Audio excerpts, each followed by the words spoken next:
legislative bodies draw new maps after the federal census. So that happened back in 2020, right? So last year, in 2021, congressional and state district lines were drawn, and that job in Indiana is done by the Indiana General Assembly.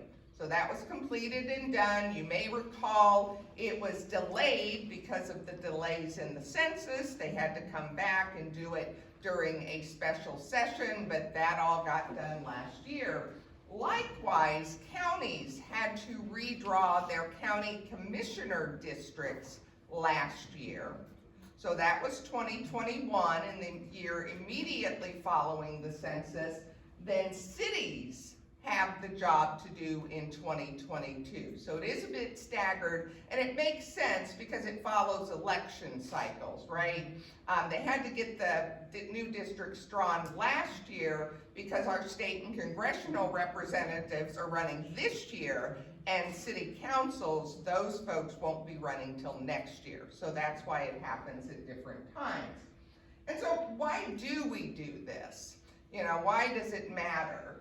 Well, we have to equalize the number of people who live in each district. You know, over a decade, people move, they die, babies are born. And so the count, the number of people is always fluctuating. We get that snapshot from the federal census. So we've got to equalize the number of people in each district to enforce the constitutional concept of one person, one vote. And that goes back to 1964 in a Supreme Court decision called Baker v. Carr.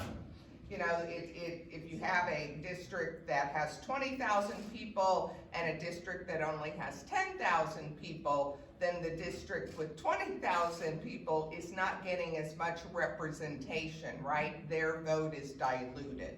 So that's why we go about this whole exercise. But the problem comes with the people who are charged with doing the redistricting job. It's exactly the wrong people, right? The folks who are absolutely most interested in doing this in a way that is political and that, you know, games the system in their favor, we give them the job. What could go wrong? And then another problem is there aren't really many guidelines in the law to keep the politicians reined in when they start drawing these new maps.